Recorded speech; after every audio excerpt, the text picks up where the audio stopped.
Alors la transition agricole, Roots of Tomorrow, c'est un projet qui est vraiment important pour nous. D'abord, on le porte depuis 2 ans à peu près. Nos premiers échanges avec l'INRA, à l'époque, l'INRAE maintenant, datent à peu près du Salon de l'agriculture en 2018. C'est aussi un sujet qui nous passionne particulièrement avec Marianne. C'est un sujet qui est très proche, vous savez, aussi des premiers jeux que nous avons réalisés autour de l'alimentation. Et puis, c'est un projet très ambitieux pour nous. C'est un projet qui va être... alors, ça ne parle pas forcément à tout le monde, mais de l'ordre de 1000 jours hommes de travail. Donc, c'est quand même une équipe conséquente. C'est des semaines et même plutôt des mois de travail. C'est un projet qui va, et on y tient beaucoup, rassembler des partenaires institutionnels, des partenaires du monde agricole.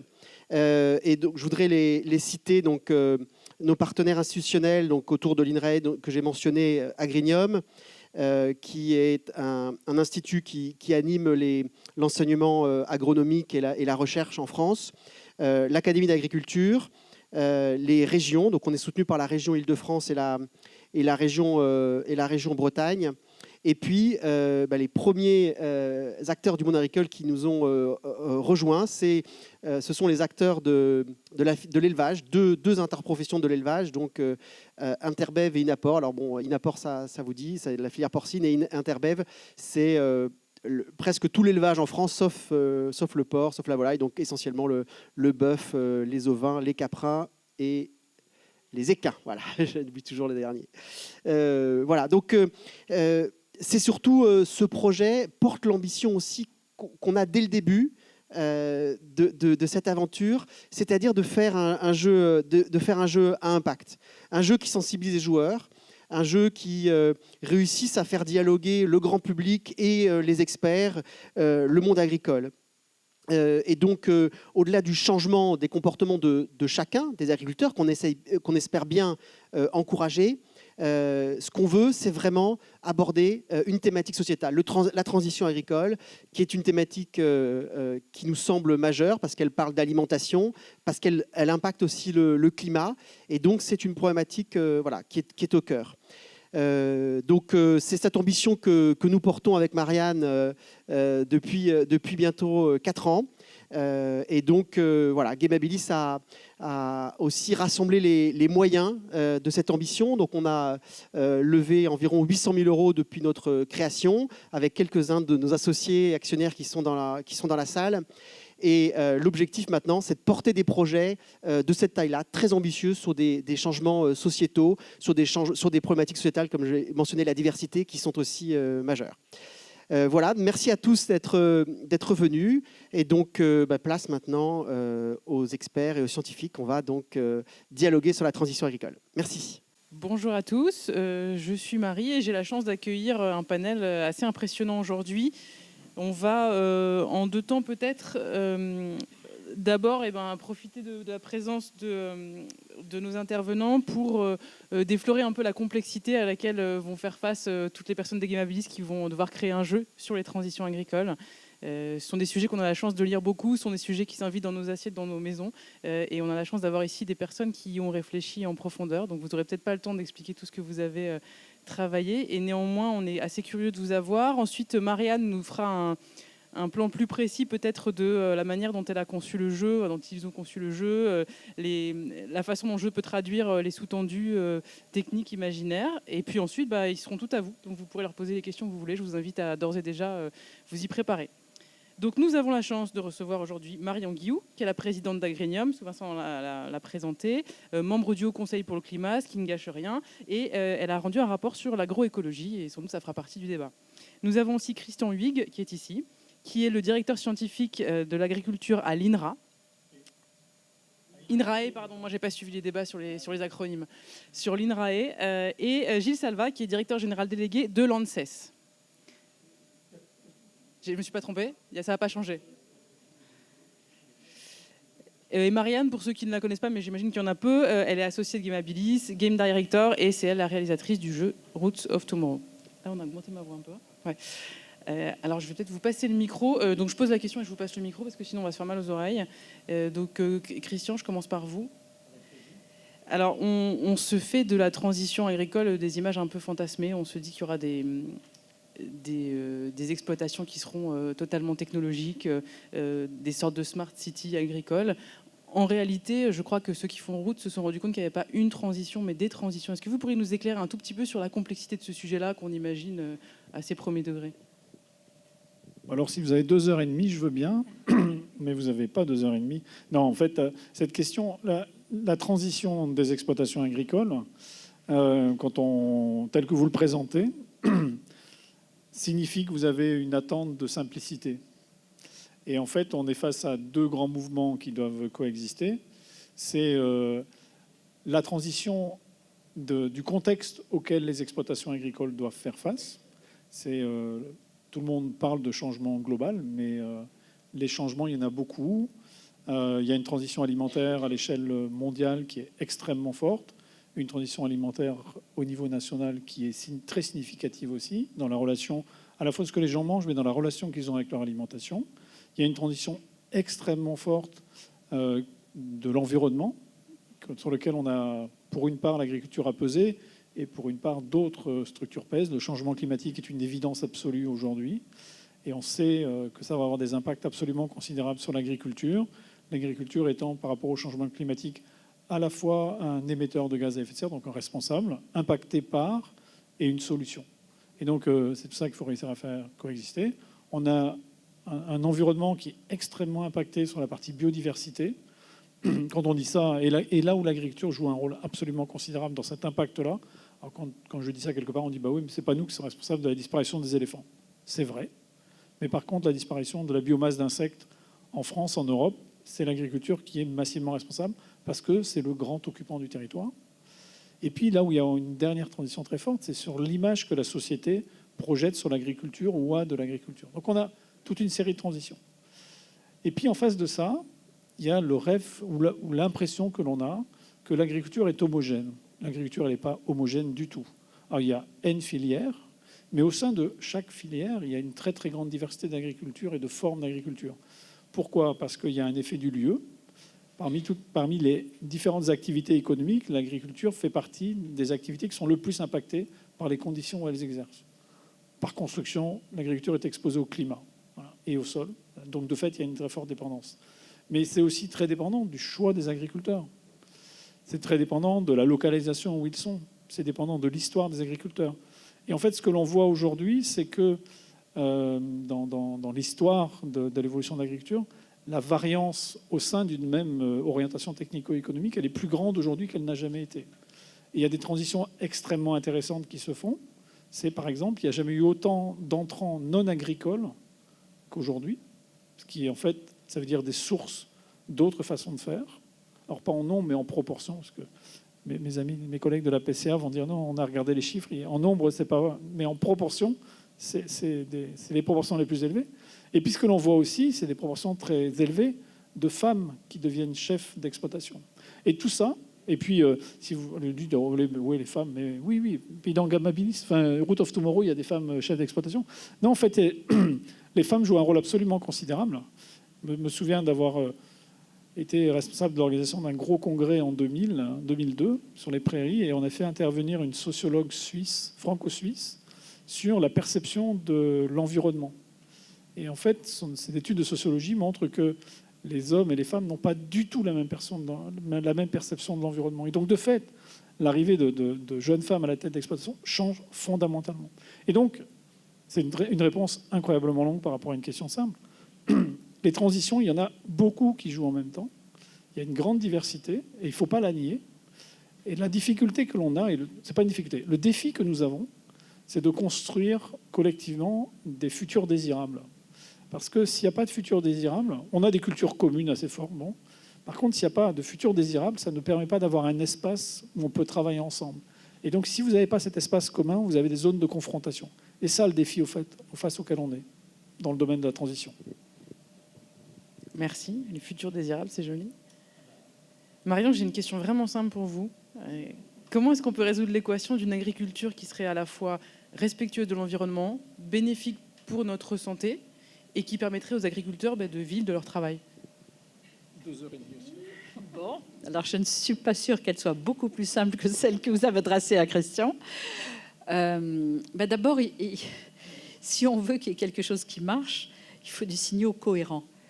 Et aujourd'hui, les signaux que reçoivent les agriculteurs de l'extérieur sont des signaux prix, sont des signaux réglementation, sont des signaux clients, des signaux voisinage, vous voyez. Et de fait, aujourd'hui, le signal prix ne pousse pas à une transition favorable à l'environnement. Bon, alors comment faire, Je veux dire, ça veut dire que la société, aujourd'hui, n'adresse pas un message cohérent aux agriculteurs.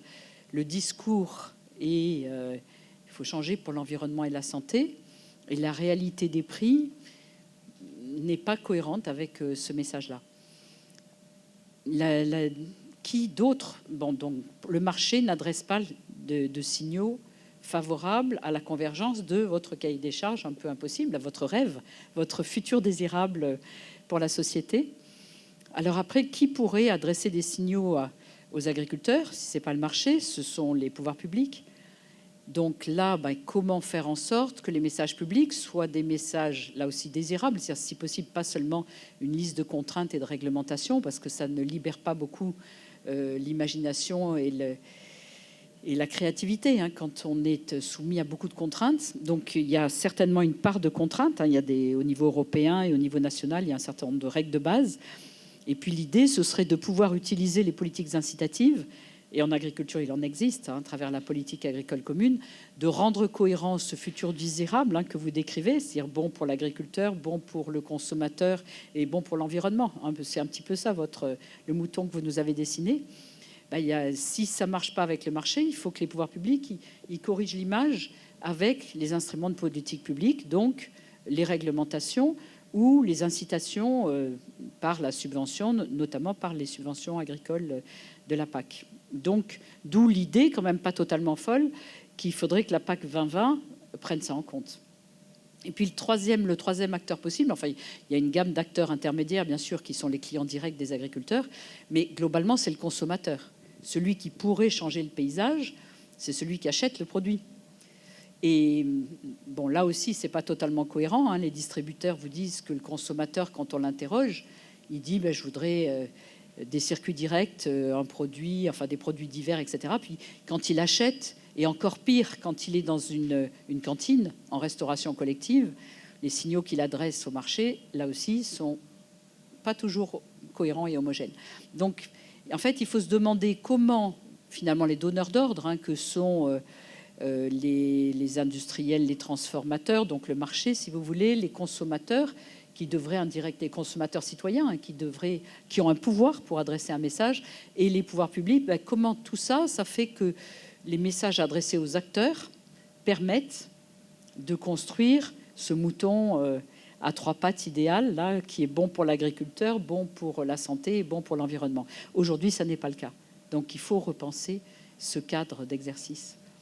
Alors après, chacun y va de ses rêves, mais avant tout, il faut que le consommateur soit conscient du fait qu'il est un acteur, que et pendant les états généraux de l'alimentation, il y a des petits signaux. J'essaye toujours de trouver les petits signaux positifs de changement sur lesquels on peut s'appuyer.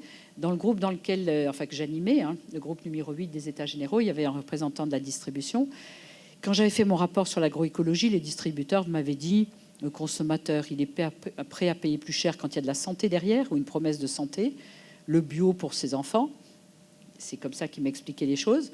Et par contre, donc quelques années après, donc ça c'était 2013, 5 ans après, le distributeur me dit: maintenant il y a des consommateurs, pas tous, mais certains consommateurs qui sont peut-être des pionniers, qui commencent à être prêts à payer pour de l'environnement.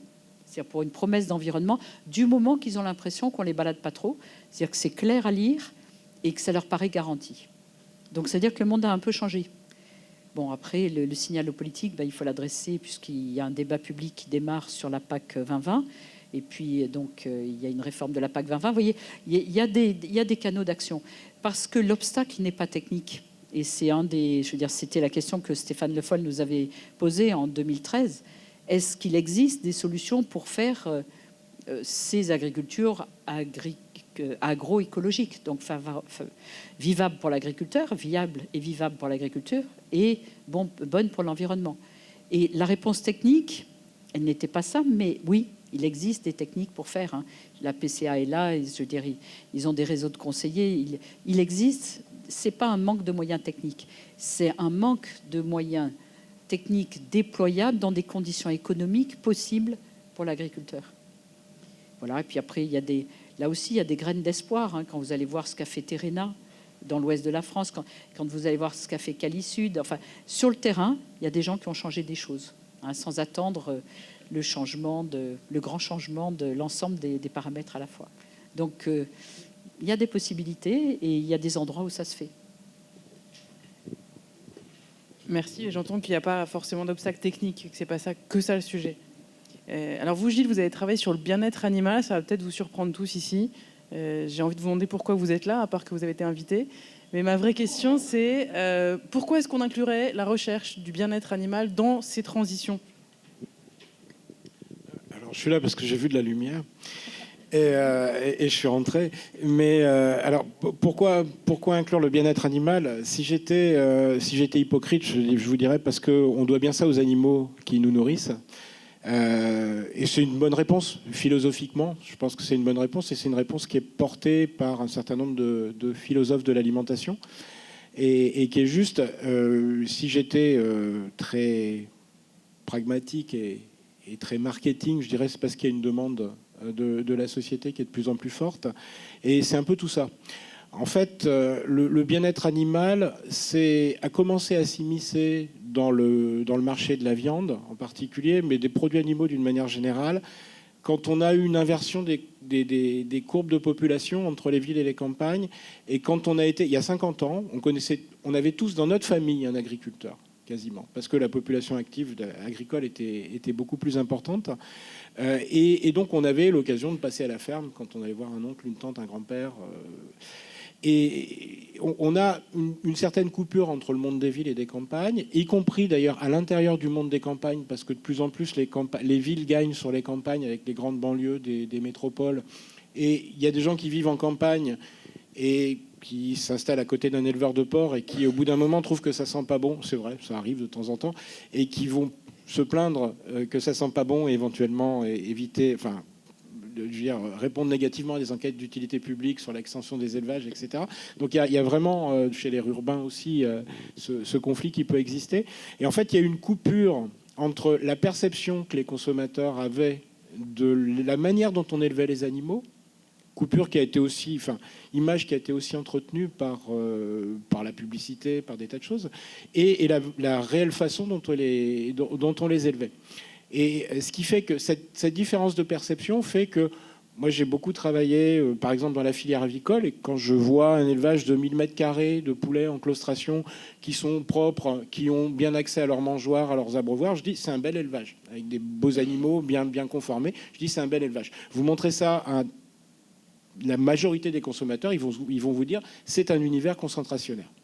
Donc on a ce décalage qu'il faut combler. Donc déjà, ça veut dire qu'il faut à la fois qu'on communique sur la façon dont sont élevés les animaux et aussi sur une amélioration de ces conditions d'élevage de façon à assurer le bien-être des animaux, c'est-à-dire évidemment les bien-être fondamentaux, les nourrir, les maintenir en bonne santé, etc. Mais également être capable de prévoir les besoins des animaux et d'anticiper sur les besoins des animaux. Pas simplement les besoins ancestraux de l'espèce, qu'on connaît à travers de l'éthologie de base, mais également les besoins qui sont satisfaits ou pas satisfaits par les modes d'élevage qu'on met à leur disposition. Je prends un exemple. Quand on a commencé en France à développer le poulet label, qui est une forme qui est reconnue comme étant vraiment favorable au bien-être animal, on a fait des grands parcours avec de l'herbe.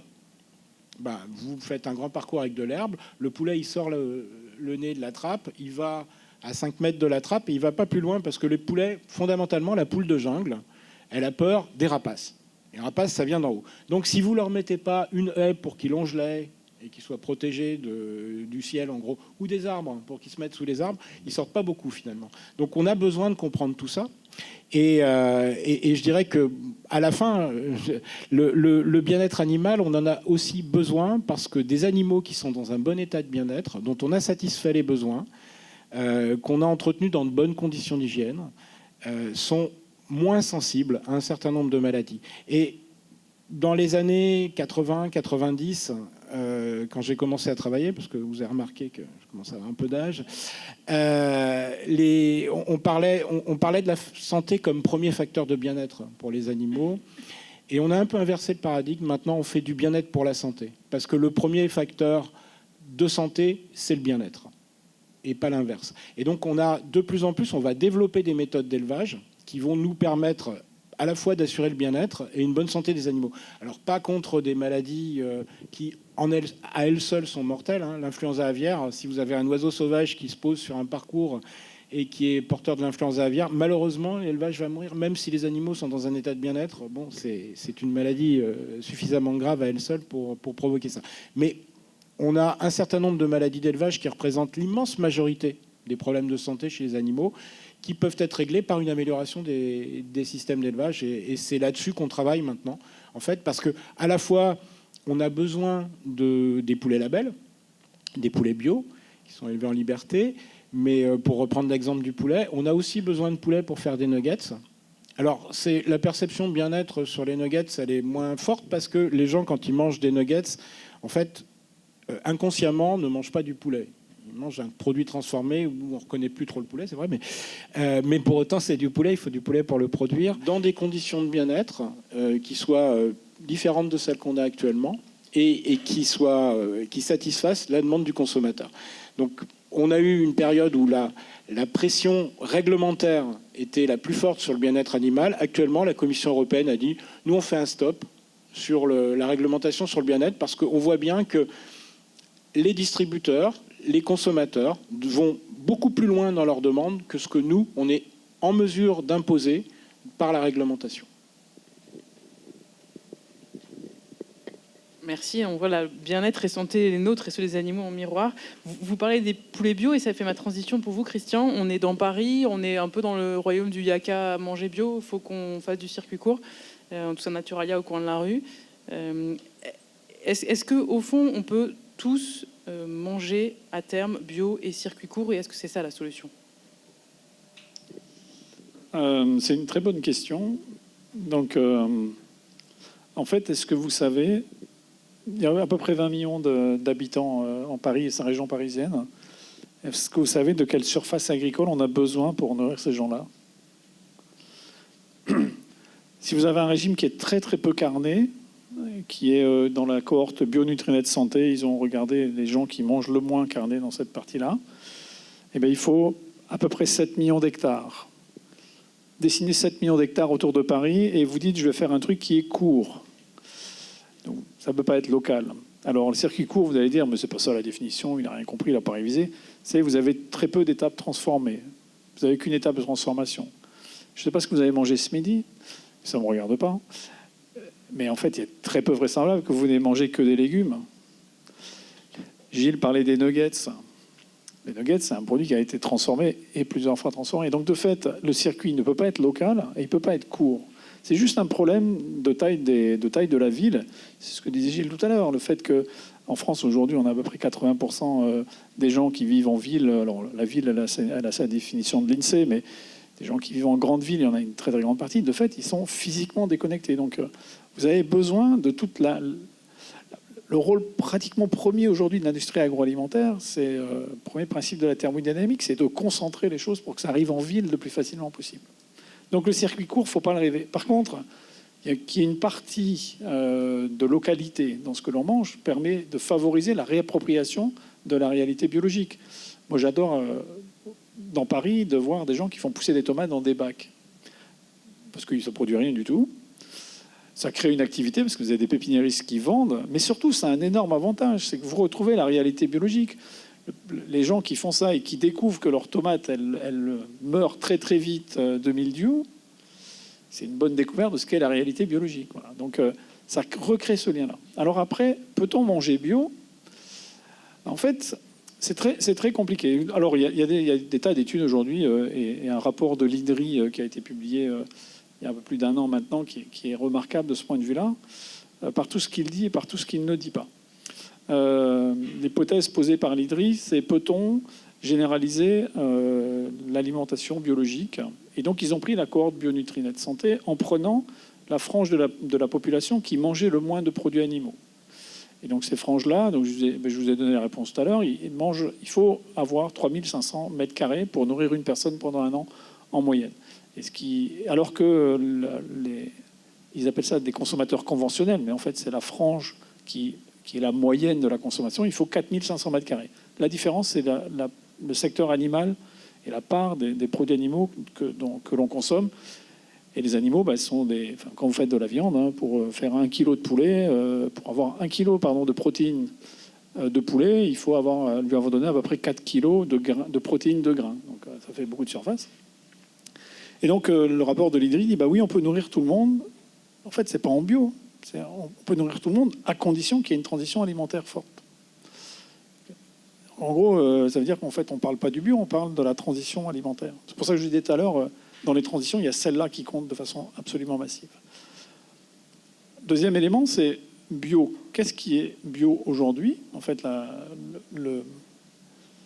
Marion faisait référence tout à l'heure au travail qui avait été fait à la demande de Stéphane Le Foll en 2012. Et juste avant, on avait rendu le rapport qu'on appelle CGSP, donc, qui était c'est quoi les agricultures multiperformantes. Et il y avait une fraction de ça qui était la comparaison du bio et du conventionnel. Et donc, quand on compare, et toutes les études qui ont été utilisées à l'époque disent qu'en gros, en bio, on produit, selon les cultures, mais à peu près entre 25 et 30% de moins. Tous les chiffres qu'on a utilisés en 2012 sont liés au manque d'azote dans le système. Parce que pour faire pousser une plante, il lui faut de l'azote. Le rapport de l'IDRI utilise exactement les mêmes données, mais donne une autre lecture qui est on produit moins parce qu'il y a moins de produits phyto. C'est intéressant de voir qu'on utilise exactement la même donnée avec 2 interprétations différentes. Mais donc, en gros, est-ce qu'on peut produire, en produisant 30% de moins ou 25% de moins, est-ce qu'on peut nourrir une population? La réponse, elle est oui, à condition que vous ayez cette baisse de consommation. Mais le rapport de l'IDRI pointe un autre élément, oublie 2 autres éléments. Et surtout, je ne critique pas le rapport, il a l'énorme mérite, c'est d'exister, et il est très bien fait. Le premier, c'est qu'il pose l'hypothèse que vous avez une fertilité qui est répartie de façon homogène sur l'Europe. Ce qui fait la fertilité d'une culture, c'est les éléments nutritifs, c'est l'azote, le phosphore, pour l'essentiel. Et pour avoir de l'azote, vous pouvez avoir la fixation symbiotique des légumineuses et vous pouvez avoir tous les effluents d'élevage. Et puis le phosphore, il faut les effluents d'élevage. Et donc, vous faites l'hypothèse que pour nourrir l'ensemble de l'Europe, vous avez une répartition homogène de tous les animaux sur le territoire européen. Je ne sais pas si vous avez regardé où sont les animaux en France, mais il n'y en a pas beaucoup autour de Paris. Il y en a énormément en Bretagne. Et puis, vous avez de l'élevage d'herbivores dans les massifs de montagne ou de semi-montagne. De fait, ils ne sont pas répartis sur l'ensemble du territoire. Et la question, c'est comment vous faites circuler ça. Donc, en gros, l'hypothèse qui est posée derrière ça, c'est que c'est réparti de façon homogène, ce qui n'est pas le cas. Et donc ça pose, dans les transitions que vous évoquiez tout à l'heure, sur le long terme, la question du couplage entre les productions animales et les productions végétales sur les territoires. Et ça, c'est très compliqué, en fait. Qui gouverne ça? Personne. Et si vous laissez, comme disait Marion tout à l'heure, agir les signaux du marché, vous devez faire fonctionner les économies d'échelle, qui sont particulièrement fortes sur les industries d'aval. Et donc, de fait, vous ne pouvez pas avoir une répartition homogène. Donc ce bout-là du rapport l'oublie complètement. Deuxième élément qui ne figure pas dans le rapport, c'est vous faites l'hypothèse que le bio est figé. C'est assez marrant quand on donne la représentation du bio comme étant un arrêt sur image. Et donc à progrès zéro. Ça n'a aucun sens, mais vraiment aucun. La question... Pour moi, c'est quand vous dites on va manger bio, on ne va pas manger bio demain matin, donc c'est sur le long terme. C'est quelles sont les marges de progrès qu'on a en bio. Et les marges de progrès qu'on a en bio sont absolument considérables. Elles sont considérables parce que le bio, quand on le regarde aujourd'hui fonctionner, c'est l'endroit où clairement les processus agroécologiques dont parlait Marion tout à l'heure sont le plus utilisés. Alors l'agroécologie, je vais tous vous faire réviser l'agroécologie. c'est l'idée que l'on regarde un champ cultivé, une parcelle, un élevage, non pas comme étant une culture, mais comme étant un écosystème. Un écosystème dans lequel vous avez une communauté d'espèces, des plantes, des animaux qui les mangent, des animaux qui les tuent. Il ne faut jamais oublier que dans les communautés, vous avez des micro-organismes, et la découverte du microbiote, dont on parle beaucoup chez l'humain, qui existe aussi chez les animaux, qui existe aussi chez les végétaux, est sans doute pour moi le front de science qui change totalement la donne des choses. Donc vous avez un écosystème, et le cadre de l'agroécologie consiste à dire que je peux utiliser l'écosystème pour avoir des régulations biologiques, donc obtenir de la fertilité et réguler les maladies. Et l'hypothèse qui est posée par les écologues, et qui est quand même plutôt bien vérifiée, c'est que quand on augmente la diversité fonctionnelle, on augmente les régulations biologiques. Et donc on peut construire. Et le bio organise ça très bien. Il y a des papiers remarquables là-dessus. Je vous recommande en particulier la lecture d'un papier j'ai oublié son prénom, Muneret, qui a été publié l'année dernière, qui est en plein cœur de l'été, et où les journalistes ont repris ça 3 mois après en disant « le bio est aussi efficace que les pesticides ». En fait, ils n'avaient juste pas lu l'article et pas compris l'histoire qui est derrière. Mais ce n'est pas grave. Ça montre qu'en bio, il y a énormément de régulations biologiques qui sont mobilisées. Donc ça, c'est le premier point. Le deuxième point, c'est qu'aujourd'hui, on a partout en protection des cultures des changements majeurs. On va clairement vers une sortie des pesticides, pas parce que la société le demande, c'est ce qui a été dit tout à l'heure, mais parce que l'impact sur le milieu il est très significatif. Mais par contre, sortir des pesticides n'a jamais dit arrêter de protéger les cultures. Et donc la question, elle est comment on protège autrement. Et donc de fait, quand on fait ça, eh ben, l'agriculture biologique va en profiter, mais massivement. Le biocontrôle est un truc qui marche, pas toujours très bien, mais qui se développe à la vitesse grand V. L'agriculture biologique n'est pas du tout une agriculture qui ne fait pas appel à la technologie. Bizarrement, c'est la représentation que vous en faites et qu'on en donne. Et donc la question, elle est, vous ne pouvez pas, enfin le point est, vous ne pouvez pas croire que le bio est figé. Il n'est pas figé du tout. Et c'est des lieux de créativité. Et pour revenir à ce que je disais tout à l'heure, c'est sans doute l'endroit où il y a le plus de diversité intra dans tous les secteurs agricoles. Voilà. Donc, je n'ai pas répondu à votre question. Vous allez dire 10 minutes pour ne pas répondre à une question. Vous ne pouvez pas considérer que quelque chose est figé, rien n'est figé, dans un système qui change aussi vite. Merci. Moi, je retiens les Parisiens peuvent manger local s'ils arrêtent de manger de la viande déjà. Je comprends.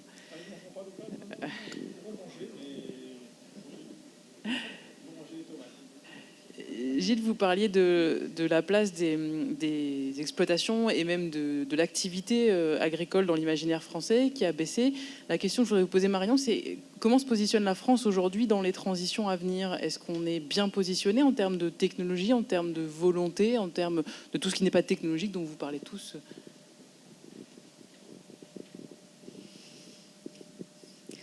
Alors, comment commencer?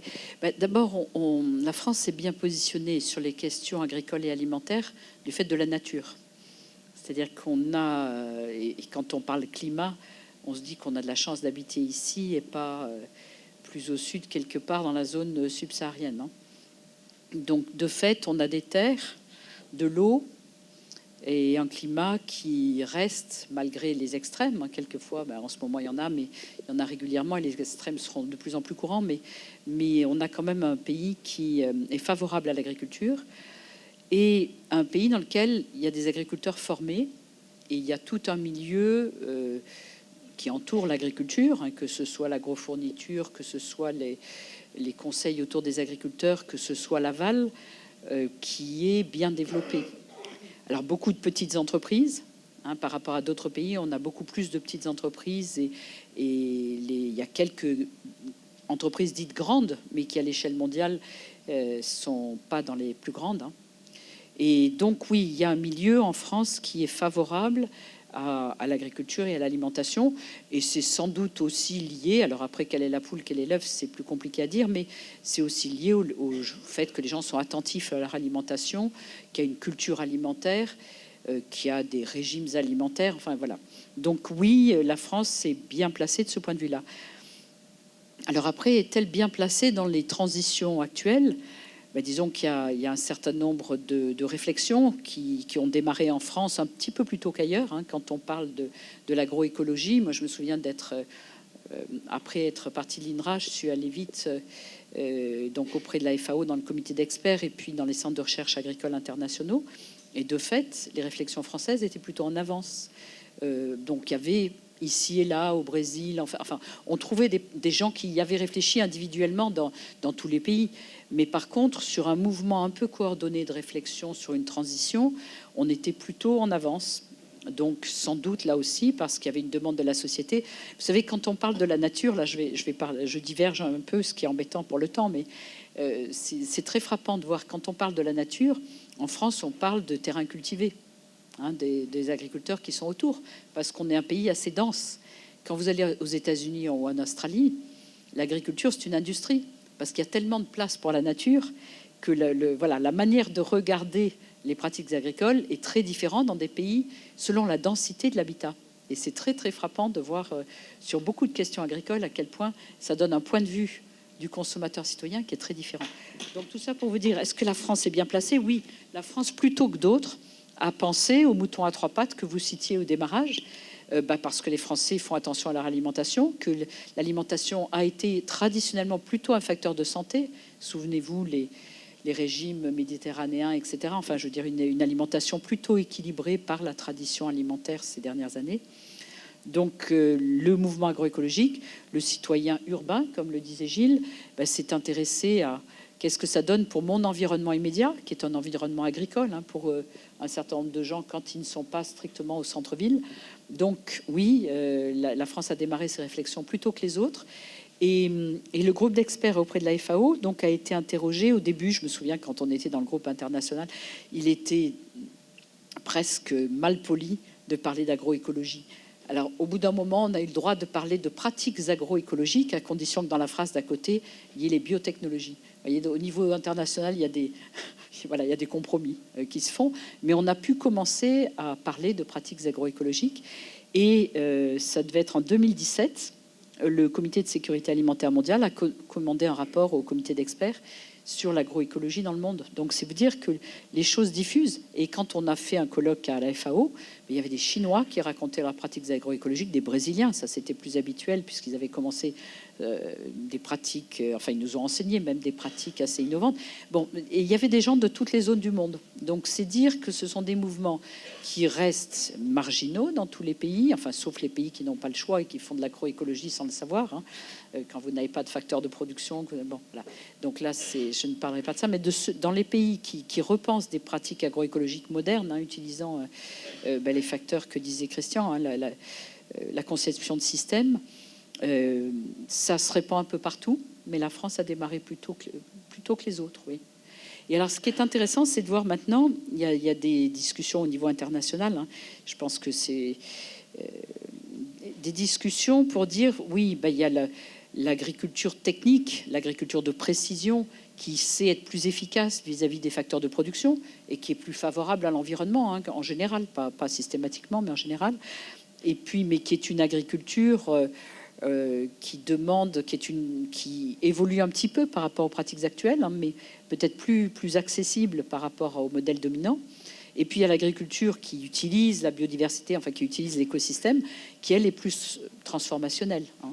Et vous avez maintenant à nouveau le débat idéologique s'est déplacé du fait qu'on n'avait pas le droit de parler d'agroécologie au fait que maintenant il y a un combat idéologique entre l'intensivement vous savez, l'intensivement écologique ou l'écologiquement intensif, comme vous voulez, ou l'agriculture favorable au climat, et de l'autre côté, l'agroécologie, pratique transformante. Donc, c'est vous dire que les choses changent dans le monde entier, puisque le débat d'idées s'est déjà déplacé. L'environnement devient un des objectifs que tous les pays du monde, presque tous, il n'y a plus que Trump qui est tout seul dans son coin, construit son monde, mais presque tous les pays du monde, y compris les Américains, parce qu'aux États-Unis, on a beaucoup de gens qui bougent, ont considéré que le climat, l'environnement, tout ça, c'était complètement lié. Agriculture, alimentation, santé, environnement, climat, énergie, économie, démographie. Je veux dire, avant, l'agriculture pouvait se penser dans son coin. Et maintenant, l'agriculture, elle est au cœur d'un nœud de sujets qu'on ne sait plus distinguer. Et votre introduction tout à l'heure m'a beaucoup intéressée parce que vous avez dit la transformation agricole, c'est un, je ne sais plus comment vous avez dit, mais c'est un problème de société. Il y a 30 ans, on aurait dit la transformation agricole, c'est un problème d'agriculteurs. Maintenant, la transformation agricole, c'est un problème de société parce que c'est lié à l'alimentation, à la santé, à l'environnement, à l'énergie, la biomasse. Enfin, vous voyez, tous ces sujets sont complètement liés.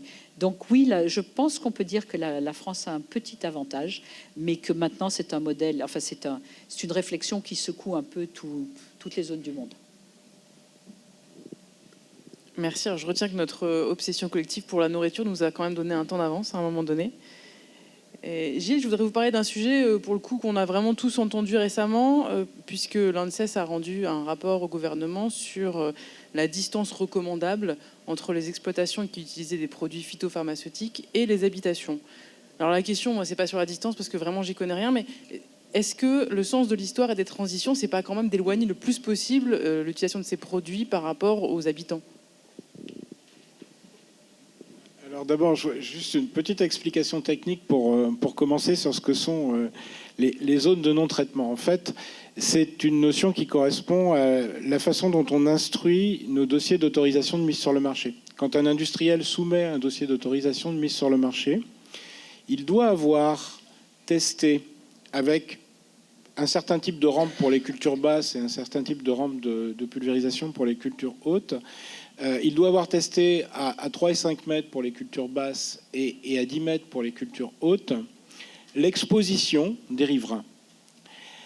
Et ce que disent les AMM, c'est que, enfin ce qu'on dit nous, en fait, dans nos autorisations de mise sur le marché, c'est que si à 10 mètres, par exemple, pour des expositions pour les vergers, l'exposition des consommateurs, enfin ou des riverains plutôt là, est supérieure à la dose maximale admissible, le produit ne peut pas avoir d'autorisation de mise sur le marché. Donc ça veut dire que tous les produits qui ont une autorisation de mise sur le marché n'exposent pas les riverains, à 10 mètres pour les cultures hautes et à 5 mètres pour les cultures basses, n'exposent pas les riverains à des doses qui sont susceptibles d'avoir un effet délétère sur le riverain. Alors ça, c'est la condition de mise sur le marché.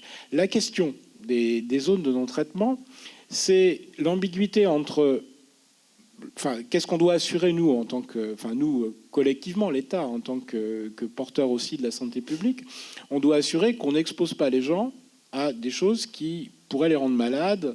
Et à des doses toxiques. Ce que veulent un certain nombre de riverains et d'associations, c'est de ne pas être exposés. Et c'est complètement différent. Et alors qu'on soit à 10 mètres, 5 mètres, 150 mètres ou 300 mètres, selon le produit, on peut être exposé. Si vous prenez un produit, par exemple, comme le prosulfocarbe, qui est utilisé dans le traitement des vergers de pommes, on peut retrouver du prosulfocarbe sur des pommes bio, qui sont à 5 km d'un verger conventionnel qui a été traité. Parce que, et avec des pulvérisateurs conformes. Parce que c'est la pulvérulence du produit, enfin la taille des gouttelettes, les propriétés électrostatiques du produit, fait que les conditions météorologiques aussi, alors ça aussi, hein, c'est un point important dans l'application de ces produits, les conditions météorologiques du moment font que le produit peut être transporté sur des longues distances. Donc si on veut ne pas exposer, il ne faut pas utiliser. Et ce n'est pas un problème de zone de non-traitement. Donc il y a deux choses qui s'affrontent là. Hein. Il y a d'une part, ces produits sont autorisés pour des tas de raisons, parce qu'on en a besoin pour le moment. Hein. Christian l'a dit, on peut pas. Enfin, je veux dire, on peut pas. Actuellement, on ne peut pas nourrir la population si demain on interdit tous les pesticides. Enfin, en tout cas, ça risque de poser d'une saison à l'autre ou d'une année à l'autre quelques problèmes. Donc on a certainement besoin de faire la transition vers d'autres systèmes. Ça, il faut le faire, il faut commencer, mais ça peut prendre du temps.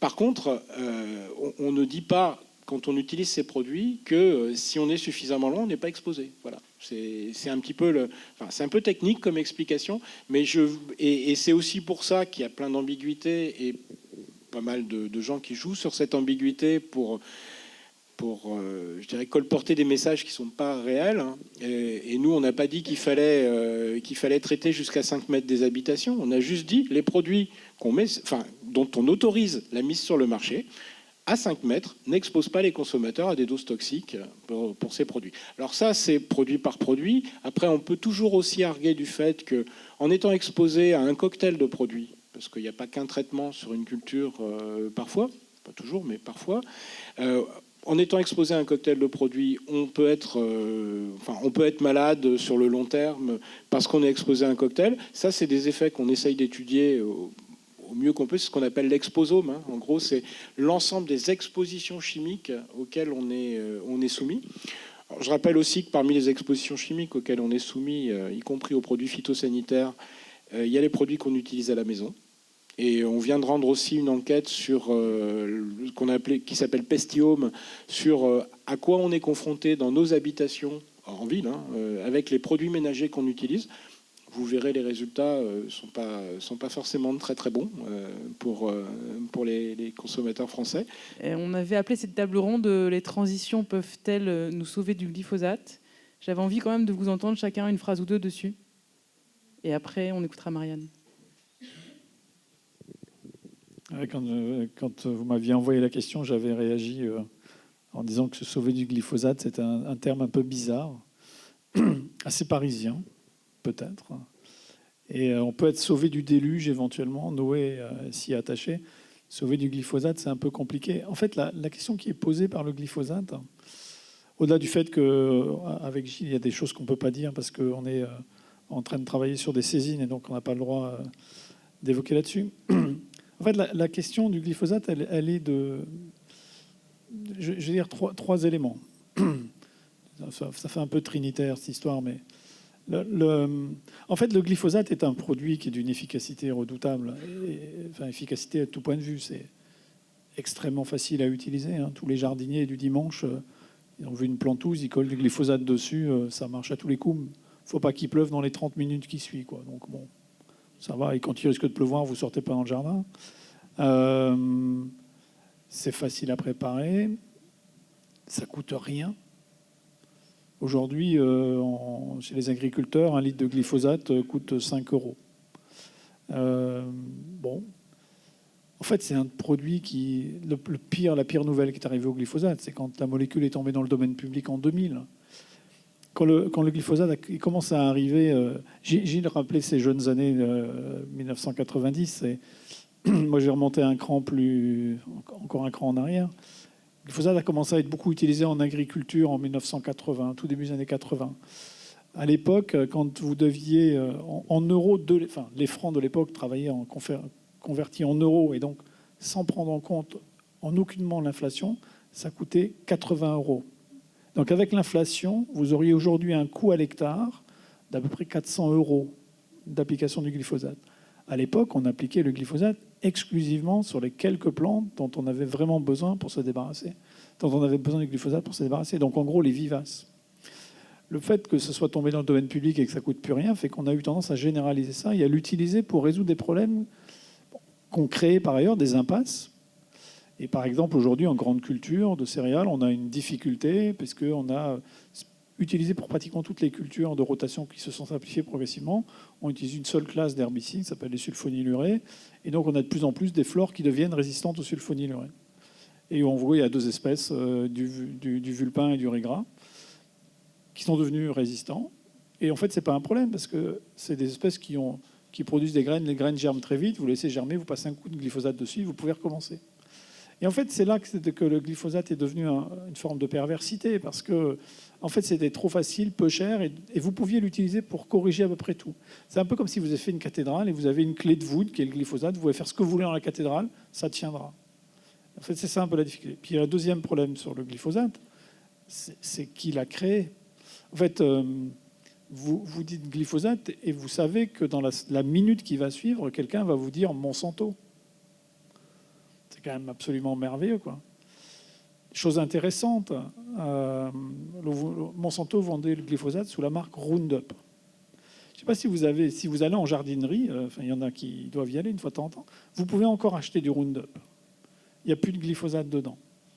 Et donc, à l'échelle mondiale, la marque glyphosate est une marque qui est tellement importante qu'en fait, et que nous, Français, sommes tellement peu importants que le choix a été fait de garder la marque et de changer la composition. Donc aujourd'hui, ce que vous avez dans le jardinerie, que vous achetez du Roundup, vous inquiétez pas, c'est pas dangereux, il n'y a pas de glyphosate dedans, il y a de l'acide pélargonique pour l'essentiel, et puis une ou deux, enfin c'est surtout ça en fait. Voilà. Et puis de quoi donner un peu de couleur et tous ces trucs-là, et des adjuvants. Et donc en fait, on est aujourd'hui complètement piégé par ce que représente ce glyphosate. Alors, donc je n'ai pas envie de dire on va vous sauver du glyphosate parce qu'il n'y a pas non plus péril en la demeure. La question, elle est comment on arrive à sortir d'une agriculture qui s'est un peu cornérisée en devenant très, très, très dépendant d'une seule molécule. Et donc, comment on recrée de la diversité dans les systèmes de production qui permettent de répondre à tous les défis qui ont été évoqués avant, à savoir d'une alimentation saine, que ce soit respectueux de l'environnement. Et là où, en fait, le glyphosate, en tant que clé de voûte, il a joué un rôle négatif, c'est qu'en fait, il a permis la simplification. Et si on a aujourd'hui des problématiques sur l'environnement, des problématiques sur les gaz à effet de serre, c'est parce qu'en fait, on a ultra simplifié les systèmes et qu'on a permis de répondre à la demande très forte des consommateurs qui était d'avoir des produits de très bonne qualité, totalement standards et pour rien. Vous comme moi, nous consacrons à peu près 11% de notre revenu à nous alimenter. Là où en 1960, il fallait 27%. Et en 1960, il fallait 27% pour manger, plus 6% pour boire et fumer. Aujourd'hui, il faut 11% pour manger, 6% pour boire et fumer. Voilà. Et donc, on est passé de 27 à 11. Et c'est, d'une certaine façon, parce que, c'est ce que disait Marion tout à l'heure, le consommateur, qui est aussi un citoyen, il joue un rôle absolument déterminant. Voilà. Et le glyphosate, ça a été la molécule un peu merveilleuse qui a permis d'accompagner ça. Donc, je ne sais pas s'il faut nous sauver. Il faut peut-être, plutôt que de sauver du glyphosate, de toute façon, la transition, elle est en route. Hein, et c'est plutôt sauver du consommateur inconscient. Merci, c'est bien recadré. Marion, votre conclusion à vous. Alors, moi, je vais parler, dans la continuité de ce que vient de dire Christian, de diversité. Parce qu'en fait, le glyphosate, c'est un problème d'homogénéisation. Et c'est le problème du fait que, comme c'était pas cher, puisque le brevet n'existe plus, donc Monsanto ne perçoit plus sa redevance. Donc, ça a été utilisé partout, par tout le monde. Donc, on en retrouve dans les nappes phréatiques. Enfin bon. Donc, le problème, c'est l'excès d'utilisation. Et l'excès d'utilisation et l'uniformisation qu'il y a eu derrière. Et on voit bien que la contre-solution, d'une certaine manière, c'est le retour à la diversité. Ce qui est exactement l'inverse de ce qui s'est passé depuis l'après-Seconde Guerre mondiale. Hein, l'après-Seconde Guerre mondiale, entre 1960 et 2000, la population mondiale multipliée par 2, on multiplie la production agricole par 2,4. Pourquoi ? La révolution verte, les semences, l'énergie mécanique, les produits phytosanitaires, les engrais. Donc, et comment on y arrive ? En homogénéisant, comme dans l'industrie. Pour faire de la productivité, on essaye d'homogénéiser les milieux. La Champagne, elle n'a pas les caractéristiques de terre qu'il faut, ben on ajoute ce qu'il faut pour que le sol soit cultivable. Il y a pas mal de... Les sucriers connaissent bien. Enfin, voilà. Donc, on homogénise le milieu pour pouvoir avoir de la productivité, parce que c'est ça qu'on demande aux agriculteurs. On demande à manger. Les gens ont eu faim, ils n'ont plus envie d'avoir faim. Bon. Et là, on se rend compte qu'on est arrivé à des problèmes dans tous les sens. Je veux dire, ça a produit d'abord le truc merveilleux qu'on avait demandé, c'est-à-dire ça nourrit, y compris sur la planète. Hein. Les gens ont plus à manger aujourd'hui. Il y a moins de faim dans le monde, il y a moins de pauvres dans le monde qu'en 1960, hein, quand on a commencé la Révolution verte. Donc, il ne faut pas noircir le tableau, mais ça a produit des tas d'effets collatéraux. Ben, on parle de changement climatique, on parle de biodiversité, on parle de pollution des eaux, etc. Donc le sujet, c'est vraiment de réinventer, enfin de réorienter tout ça dans une autre direction. C'est extrêmement difficile de changer, extrêmement difficile, parce que tout s'est calé. Tous les acteurs ont ont optimisé leur comportement dans un système donné. Donc, je reviens à mon truc d'avant. Il faut des signaux forts. Hein. Il faut que le consommateur donne des signaux forts. Il faut que le citoyen donne des signaux forts. Il faut que les politiques publiques soient cohérentes. Et il faut que le marché, de ce fait, parce qu'il n'ira pas tout seul, le marché. Il faut que le citoyen et les politiques publiques lui donnent des signaux pour changer. Sinon, on n'ira pas vers plus de diversité. Actuellement, dans le monde, on a un problème. Il y a 2 milliards de personnes qui ont des déficits en micronutriments. Une des causes majeures, c'est la simplification de l'alimentation. C'est le fait qu'avec blé, maïs et riz, c'est des calories assez vides de micronutriments. Et c'est très, très majeur. C'est-à-dire qu'on a une simplification. Moi, je travaille maintenant dans le centre de recherche là, qui s'appelle Bioversity. Et Bioversity, parce qu'on veut réintroduire de la biodiversité agricole pour réintroduire de la biodiversité alimentaire. Partout dans le monde, les régimes alimentaires se sont simplifiés. Donc, vous voyez, c'est tout le système qu'il faut repenser. Et donc, il faut donner des signaux en tant que consommateur, en tant que citoyen et en tant que pouvoir public, des signaux pour permettre cette retransformation du système. Vous voyez, c'est assez fondamental. Donc moi, mon problème, ce n'est pas le glyphosate. C'est qu'on puisse à nouveau diversifier. Ça n'est qu'un témoin, le glyphosate. Merci Gilles, je vous laisse conclure. Moi, mon problème, c'est le glyphosate. En tant qu'agence de sécurité sanitaire qui donne les autorisations de mise sur le marché, je peux vous dire que c'est un sujet sur lequel on est régulièrement interpellé. Heureusement, il y a les inhibiteurs de la succinate déshydrogénase pour varier les plaisirs.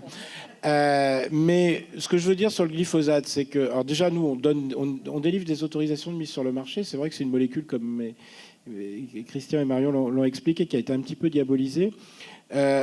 C'est les formulations là, et là on en prend l'entière responsabilité puisque c'est l'ANSES qui donne les autorisations de mise sur le marché des produits, des formulations en fait, dans lesquelles il y a du glyphosate mais autre chose.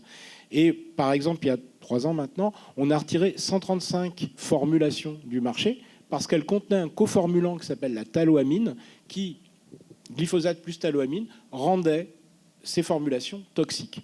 Effectivement, avec une toxicité qui dépassait ce qui était admissible. Là, on en a retiré 36 au mois de décembre. Alors, pour une raison différente, c'est des raisons de conformité de dossier, parce qu'il manquait les essais de génotoxicité dans ces dossiers. Donc, tout ça pour dire que le nombre de formulations à base de glyphosate baisse beaucoup. Alors, ça ne veut pas dire que la consommation baisse, mais dans tous ces produits, et on avait dit que si on avait eu le temps, on parlerait d'antibiorésistance, mais je vais quand même conclure là-dessus, parce que c'est un bon sujet, j'aime bien. C'est pas le produit qui est en soi le problème, c'est le mésusage qu'on en fait.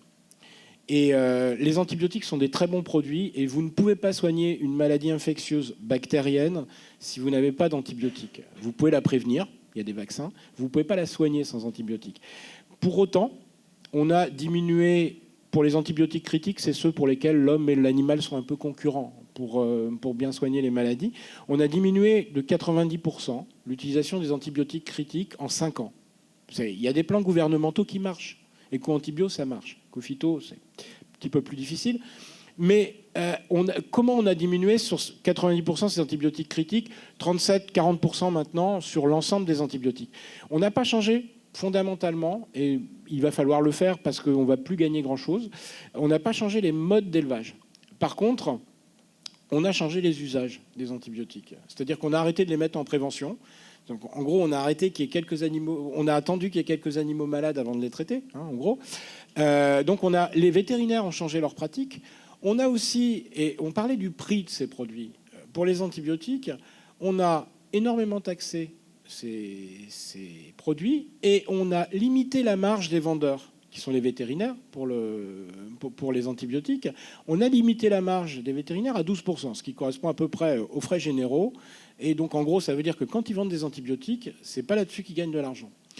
On a aussi empêché les marges arrière. Donc, en fait, ça veut dire que si on veut éviter les mésusages, on a le choix d'éduquer. Et ça, c'est long. Mais ça marche parce qu'on fait comprendre aux gens pourquoi c'est des mésusages. Et on a aussi de temps en temps des leviers économiques. Et si le produit est plus cher, on va moins l'utiliser. Après, si c'est pour utiliser un autre produit moins cher qui est plus dangereux, il y a d'autres herbicides qu'on peut utiliser qui sont probablement beaucoup plus dangereux que le glyphosate. Donc, il faut faire attention à ça. Donc, l'éducation, le changement des pratiques, c'est aussi l'avenir pour diminuer l'usage de ces produits phyto d'une manière générale. Et nous, notre message, c'est de dire, plutôt que de nous dire de ne pas délivrer les AMM sur des mauvaises raisons, parce que les dossiers sont conformes, parce que les produits sont finalement pas si dangereux que ça, apprenons à utiliser correctement ces produits et à diminuer les quantités. Et c'est pour ça que des plans comme Ecophyto sont essentiels, parce qu'ils fixent des objectifs, et il faut qu'on se donne les moyens de les atteindre. Merci d'avoir sauvé le libellé de ma table ronde. Marianne, je te laisse venir là. Marion, vous disiez, en fait, c'est difficile de changer. Alors là, la transition est parfaite. Marianne, la première question que j'ai envie de te poser, c'est dans tout ce qu'on a entendu qui est complexe, passionnant, comment vient se positionner un jeu, à quoi ça sert? Et même si on faisait jouer tous les élèves agriculteurs, comment est-ce qu'on sait que ça changerait vraiment leur comportement et que ça les aiderait dans la conduite de ces transformations? À quoi ça sert? Je dirais qu'un jeu est tout aussi légitime finalement à s'emparer d'un sujet comme celui-là que la littérature ou le cinéma. À quoi ça sert? Aujourd'hui, les créateurs de jeux vidéo ont aussi un regard sur le monde, un regard à poser, un regard à partager. Et même, je dirais, l'avantage du jeu par rapport à d'autres médias, c'est qu'on peut finalement proposer plusieurs regards dans un seul jeu. C'est-à-dire que vous allez pouvoir, dans Roots of Tomorrow, démarrer avec la même exploitation, le même point de départ, et finalement expérimenter plusieurs types de transitions agroécologiques. Et vous faire un avis par vous-même de celles qui pourraient peut-être fonctionner dans un cas, peut-être dans un autre, mieux convenir à tel ou tel type d'agriculteur, à tel ou tel type d'exploitation. Donc pour revenir à la deuxième partie de la question qui était plus sur l'efficacité, est-ce que le jeu peut inciter les gens à mettre en œuvre ces transitions? J'espère, c'est notre conviction, nous, voilà, que le jeu peut aider à modifier les comportements, parce que justement les gens vont s'approprier les mécaniques de transition en les testant eux-mêmes. Donc pour les futurs agriculteurs, c'est une façon de tester sans prendre de risques. C'est une façon aussi pour les autres. Ce que j'entendais tout à l'heure, c'est que les transitions agroécologiques, elles se feront quand tous les consommateurs enverront les bons signaux. Donc nous, ce qu'on fait, c'est un jeu grand public, donc un jeu qui est aussi censé être joué par les citadins. Voilà. Donc effectivement, si eux, ils prennent conscience des difficultés des agriculteurs, peut-être qu'ils enverront les bons signaux. Alors nous, on a la conviction que le jeu vidéo, ça peut aider, que c'est un outil qui peut aider à changer les comportements. On s'est forgé cette conviction par l'expérience. Il y a aussi quelques études trop rares qui ont été faites sur le sujet. Et pour aller plus loin, on veut aussi, nous, prouver et évaluer cet impact. Donc c'est là-dessus que travaille Hélène. Donc, Hélène Birloès, que Vincent vous a présenté rapidement tout à l'heure, mais que vous pourrez aller interroger pendant le cocktail tout à l'heure, si vous êtes curieux. Donc là, j'ai besoin de mon anti-sèche. Tu m'arrêtes si je me trompe. Donc, qui fait sa thèse, c'est le début que j'ai toujours du mal. C'est le début du titre de sa thèse. Évaluer la performativité des serious games. Analyse des impacts des dispositifs vidéoludiques sur les comportements. Voilà, donc c'est ça. Voilà.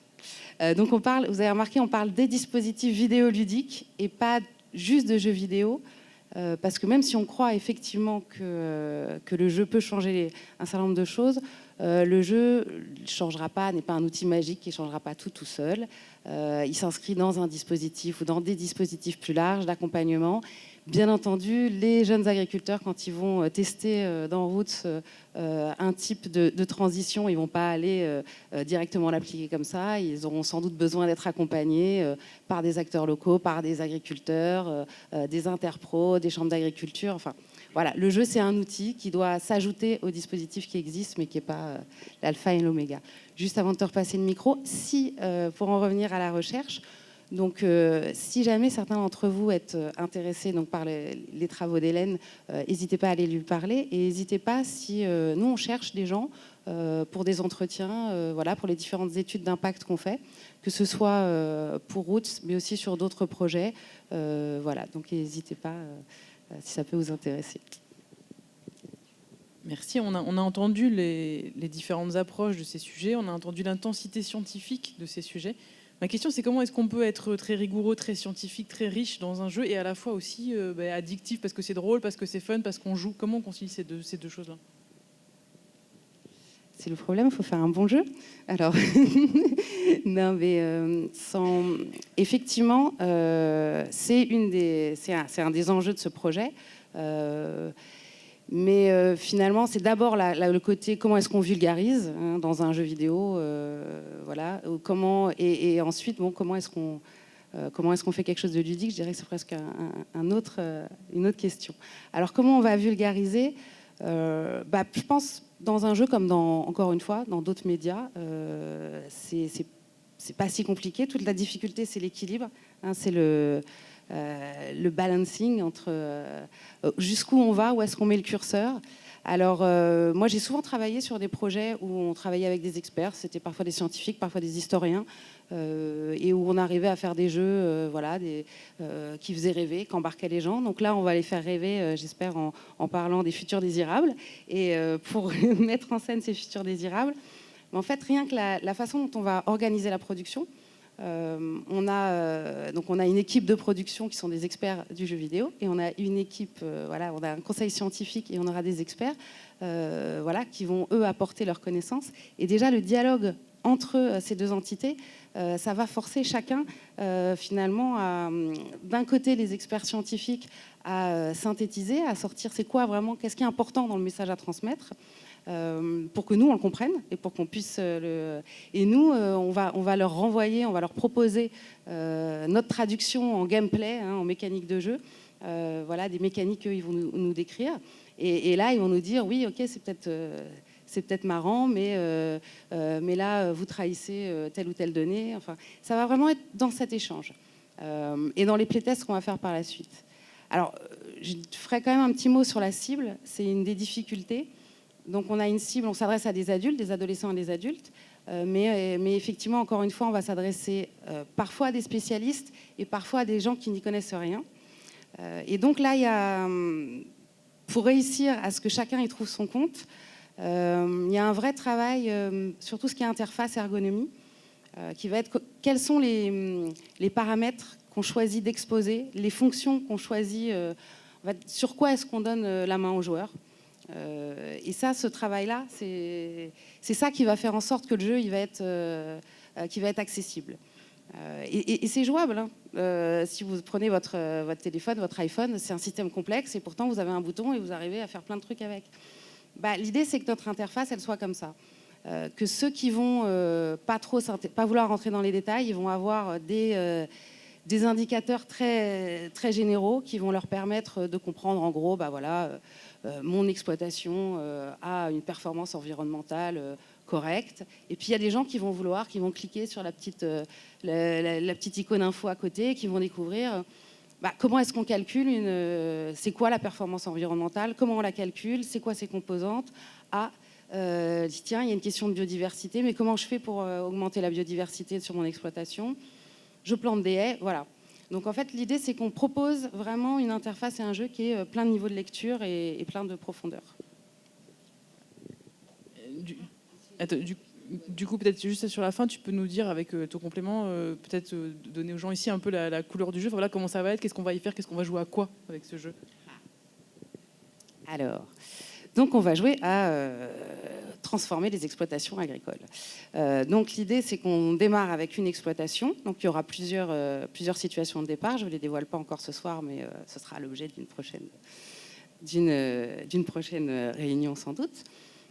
Donc l'idée, c'est que c'est un jeu tour par tour. Donc si vous connaissez un peu les jeux de gestion, stratégie, vous êtes peut-être familier avec cette idée-là. C'est-à-dire que vous avez un certain nombre de tours, donc un temps. En l'occurrence, c'est 10 ans, 260 tours, pour faire que votre exploitation conventionnelle devienne une exploitation durable. Donc pour ça, vous allez pouvoir jouer sur plein de paramètres, gérer les terres cultivables, gérer le bétail, mais aussi les ressources humaines. Vous allez pouvoir engager des gens, gérer leur temps de travail. Il y a aussi tout ce qui va être les dépenses énergétiques, la qualité des sols. Enfin, il y a tout un certain nombre de leviers sur lesquels vous allez pouvoir jouer. L'objectif étant, au final, avant les 10 ans, d'avoir atteint un score minimum sur les différents aspects de la durabilité, c'est-à-dire avoir une exploitation qui soit économiquement viable. Socialement, il faut aussi une performance sociale qui sera mesurée, environnementale et sanitaire. Et si dans un de ces domaines-là, vous échouez, effectivement, votre partie s'arrête. Merci. Alors là, vous avez tous une chance d'intervenir, de protester, de poser des questions. Je vais faire passer le micro si vous avez des questions pour Marianne ou pour nos 3 intervenants que vous avez entendus avant. Quel est le type de l'exploitation? Est-elle polyculture élevage ou est-elle spécialisée, ou tous les types sont-ils possibles? Alors, on va avoir plusieurs scénarios de départ, donc plusieurs types d'exploitation. Donc la liste des types d'exploitation qui vont être traités dans le jeu n'est pas encore totalement arrêtée, mais il y aura de la polyculture très certainement, il y aura de l'élevage, il y aura... Voilà, on n'a pas encore... tous les scénarios ne sont pas définis, mais on aura aussi donc, plusieurs types d'exploitation et plusieurs types de transition par exploitation. Voilà, ce sera... Quel est l'environnement en termes de politique publique et les marges de manœuvre du joueur sur les politiques publiques? Est-ce que c'est dans la PAC que ça se passe? Est-ce que c'est dans une autre politique publique? Et est-ce qu'on peut choisir? Parce que dans la réalité, les agriculteurs ont un certain nombre d'options à prendre sur les politiques publiques. Non, mais j'ai été très intéressé par ce qu'a dit Mario Guillou sur les signaux, notamment les signaux prix. Et effectivement, est-ce qu'il y a une possibilité dans le jeu de jouer sur ces signaux-là, enfin d'autres signaux aussi, mais sur les signaux prix? Et je pense notamment au fait d'internaliser les externalités négatives, c'est-à-dire, pour être clair, d'augmenter le prix des intrants pour que ça incite les agriculteurs à plutôt jouer sur une optimisation des techniques plutôt que d'augmentation des intrants. Enfin, je pense que c'est ce qui obligerait forcément à augmenter aussi les prix des produits. Donc, mais c'est un peu la même question, mais de façon plus précise. C'est-à-dire, est-ce que vous intégrez une dimension macroéconomique? Alors oui. L'idée, c'est effectivement de pouvoir jouer sur les tarifs, que ce soit des différentes matières premières, que ce soit les prix de vente. Alors pour l'instant, on est parti sur l'idée qu'on allait modéliser des variations de prix relativement réalistes par rapport à ce qui peut se passer à l'heure actuelle, avec peut-être des accidents de temps en temps pour aussi corser, parce que c'est réaliste, mais aussi pour corser un petit peu le jeu. Voilà. Après, on en avait discuté. À terme, ce qu'on trouverait amusant, mais là, c'est pas dans les premières versions du jeu, mais de se dire, si un jour tous les joueurs décident de passer au bio, par exemple, que le prix de vente du bio s'effondre, enfin, d'avoir une gestion plus macro, multijoueur. Mais bon, ça ne sera pas pour les premières versions. Mais en tout cas, on fera varier, effectivement, que ce soit les prix de vente ou les prix des matières premières. La première partie de la question sur les politiques, la PAC. Alors là, je suis pas encore assez spécialisée dans le...